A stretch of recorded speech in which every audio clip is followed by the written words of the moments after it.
Hey there, and welcome to this Draft Day Sports College Basketball 2019 Let's Play series. In the first episode of this series, we will talk a little bit about the game, take a look at which team I'm going to be using, go over the roster and team information, and then play the first game of the season. Draft Day Sports College Basketball is a simulation strategy game from Wolverine Studios. I will be playing as the head coach of a college basketball program and trying to take them from obscurity to the heights of the sport. The game starts in the summer of 2018, with a pre-season phase of recruiting and practice taking place before the games themselves begin. I've already done most of this off-screen, and we will look at some of the results in a later video. As you can see, after creating my coach, I decided to choose the College of William & Mary as my team in this dynasty. William & Mary is the second oldest university in the country, with only some school in Massachusetts coming before it. Nicknamed America's alma mater, George Washington, Thomas Jefferson, James Monroe, Henry Clay, and John Tyler all went to school at William & Mary. The college is located in Williamsburg, Virginia, one of the oldest European settlements in North America, having been founded in 1632. The town is most famous for the Living Museum of Colonial Williamsburg, an historic district which recreates life in pre-revolutionary Virginia when Williamsburg was the capital. However, while William & Mary is academically strong and historically significant, the same cannot be said for the school's basketball program. Of the schools that have been part of D1 basketball since the divisions were created in 1948, only William & Mary, the Citadel, Army, and St. Francis of Brooklyn have failed to make even a single NCAA tournament.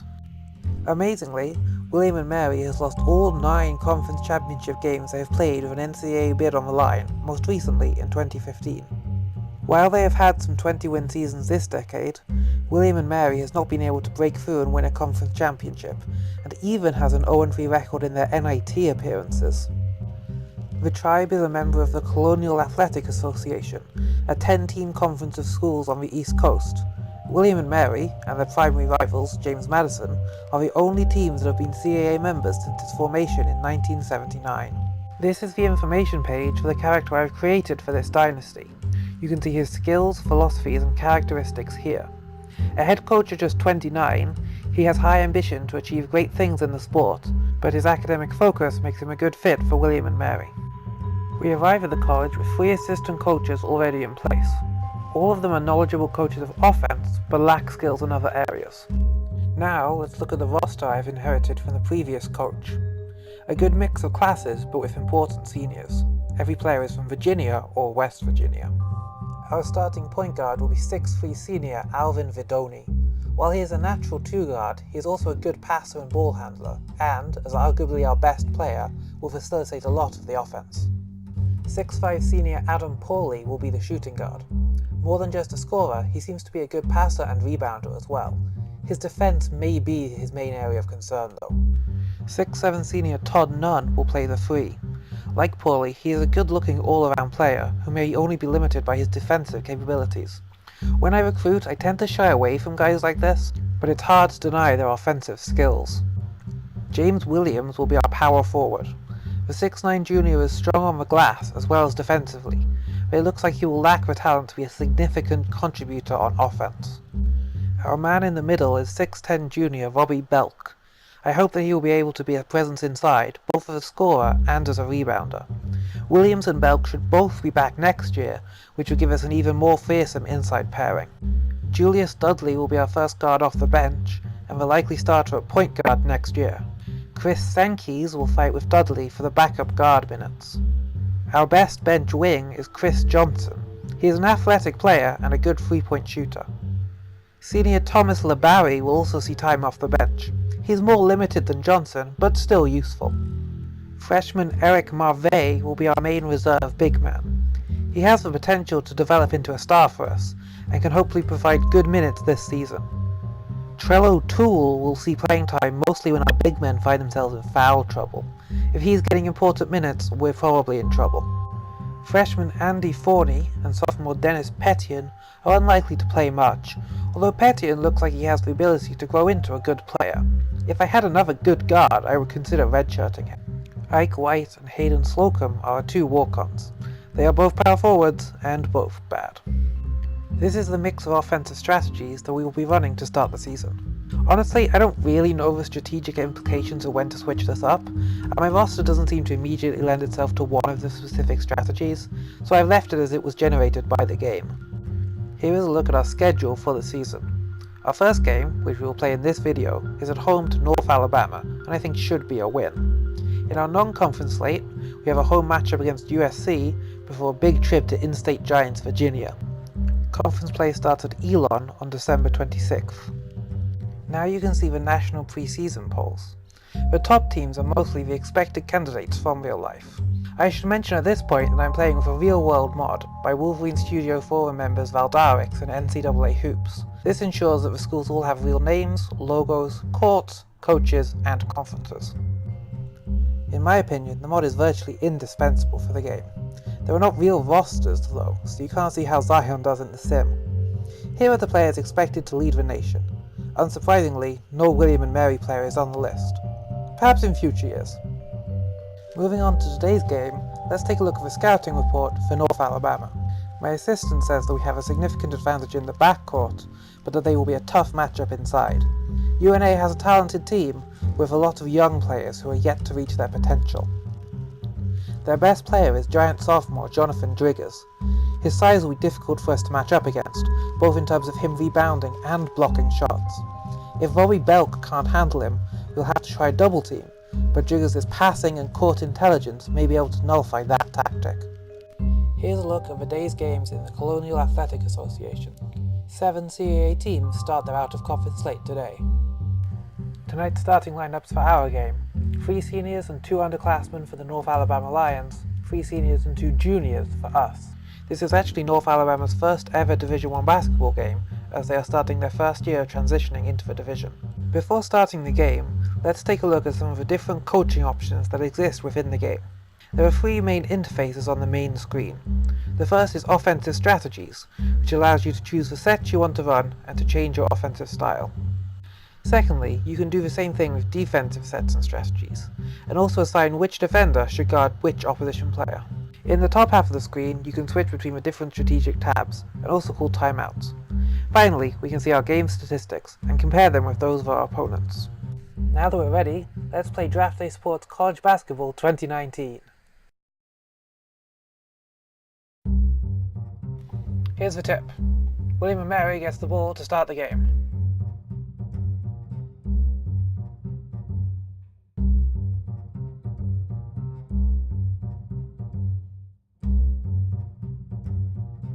Vidoni drives, dishes to Williams, who gets fouled. Belk with the steal, takes it coast to coast for the dunk. Oh, it's a bucket and an and one for North Alabama. A turnover for none. I think it's the second of the game. This is the substitution page. I'm going to make my first substitution of the game here. We're going to bring Marvray on for James Williams. Bring on Julius Dudley.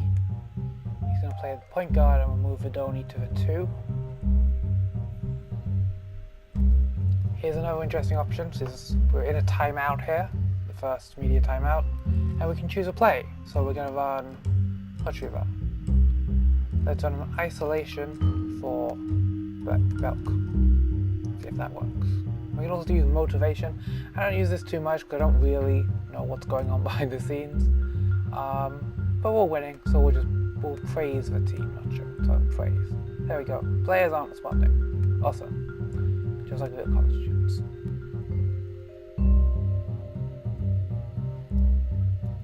Second foul for Dudley. It's not ideal. He's only been on the floor a few minutes. Let's give Chris Sankey a guy. I know he's displayed at the bottom of the bench, but he's a reasonable option at point guard. My strategy for substitutions this game is going to be try and match Beck and Driggers. I think it is Beck, isn't it? That's an I, not an L. My mistake. So yeah, I'll try and keep him on with Driggers, just because I don't want Driggers up against my weak backup center. Otherwise, I try and rotate quite a lot. Not necessarily running the deepest bench, but just trying to keep guys rested as much as possible. You can see the energy levels on the side next to their names and on the floor. So you can see Sankey's just came on, so he's at 100, whereas Beck and Driggers and Waterman, Taylor, free players for UNA, their ratings, energy ratings in the 80s, 78 for Wakeman, because they've been playing this first, 7.5 minutes of the game. Vidoni has very high stamina by the looks of it, so he could play most of the game, or almost all of the game, I should say, which could be really useful. We're not exactly super deep in the backcourt, so if he can start at the point guard, then move to shooting guard, that could be really good for us. So you can see clearly, they're not the most advanced graphics in the world. They're really a abstract 2D representation like the old Football Manager games, but I think it does the job. You can see, what a nice 3-pointer by North Alabama, bringing it back to 2 points. You can see the ball being passed around. One nice little feature is how the players sort of scale with their real size. I don't know if it's height or weight or both, but you can see obviously Driggers in the middle with the ball now is enormous, just physically big. Maybe one is height and one is, maybe like height is height and weight is width or something like that, I'm not sure. If you know, leave a comment. But yeah, you can see how they're bigger and you can get a sense of the spacing. Beck drives with a dunk, that's nice, good from Beck. I've been leaving him out there quite a long time. He's played almost 10 minutes, which is hard for a big man. And we're going to bring him out now, so you can see North Alabama brings on their backup center, George Smith, for Driggers. So we'll do the same. We'll give Tool, I think.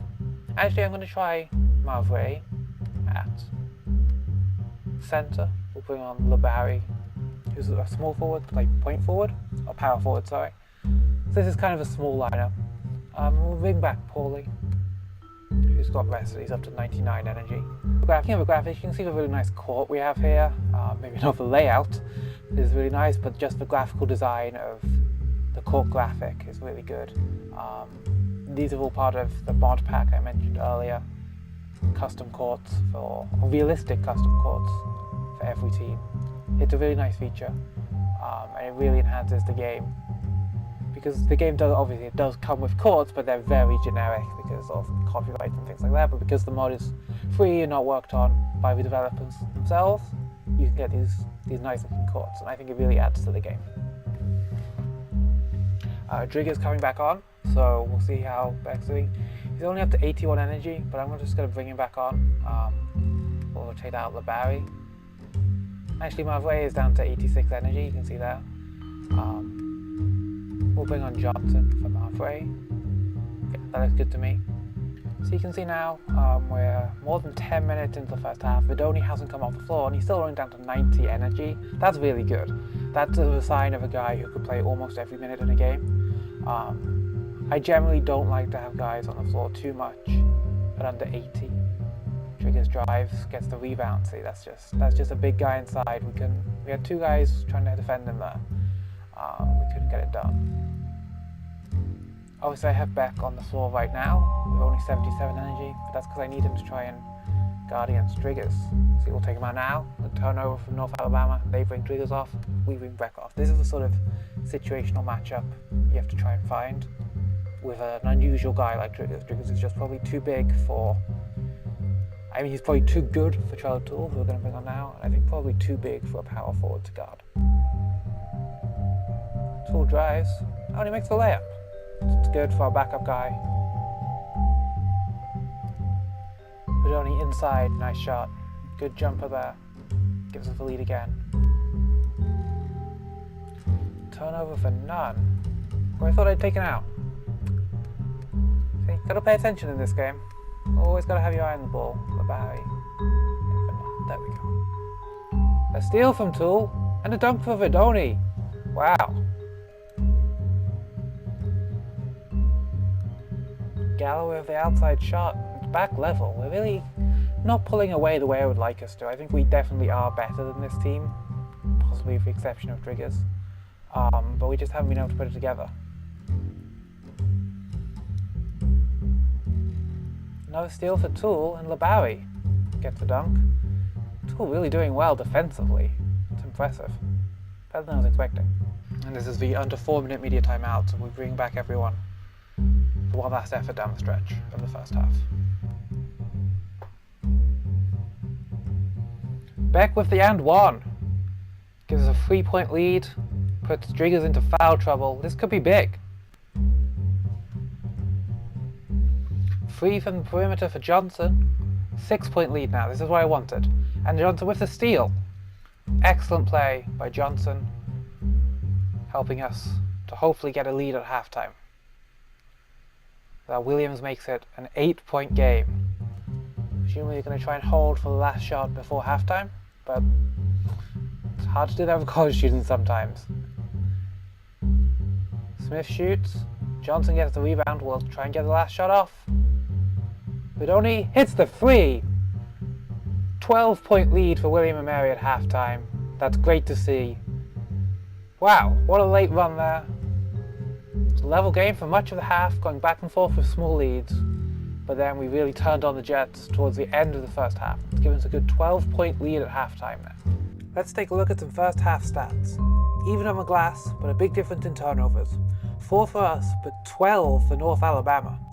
For the individual stats, we can see Vidoni and Beck both in double figures.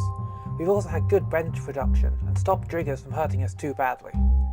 Galloway and Vidoni, the standouts from each side of the ledger. Here we go with the second half. Good start, missed shot and a rebound. Hopefully we can extend our lead up into the high teens and then bring this game home.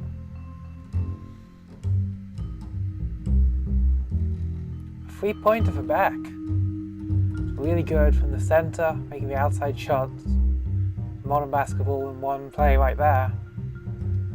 You know, Driggers might be big, but if you can't guard him on the outside, it's almost a liability. And now Beck fouls Driggers, that's unfortunate. Obviously it's a tough matchup. Third foul, I'm going to leave him in at this stage early in the second half. Obviously though, if he gets a fourth, he's going to have to come off for a while. Beck with the block on Driggers, that's really good to see. Paulie hits the outside shot.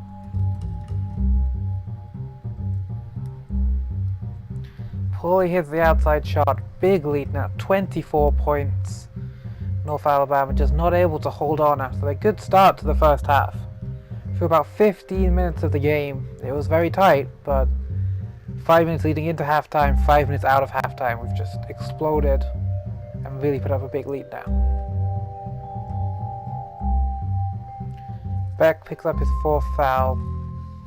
That's unfortunate. We're going to probably have to bring him off now if Driggers still on the floor. Driggers, we've barely used a double team against him and he only has 4 points. Beck has been able to hold him pretty well. But now he's going to have to come off. We'll bring Trello Tool on, give Tool some minutes. Hopefully we won't need to resort to a double team because I worry that it'll free up too much space. And really, the only way North Alabama could come back now is with a barrage of threes. So if they just want to if they can score a bit with Driggers, that's not the end of the world.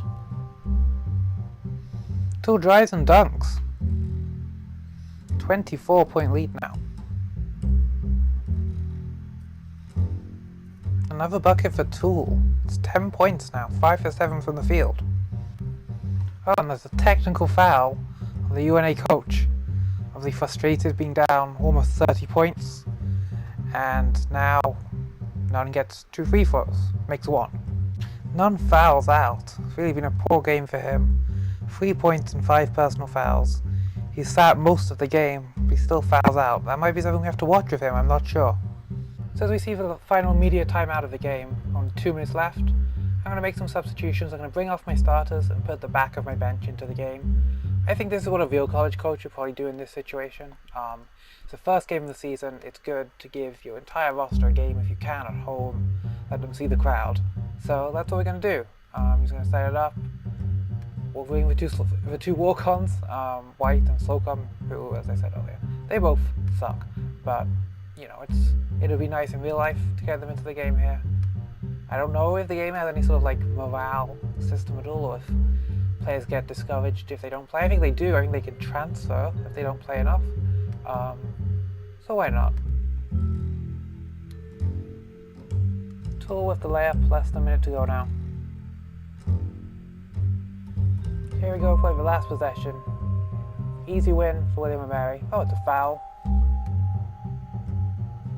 Fetian trying to make it maybe a 98-point game for William & Mary.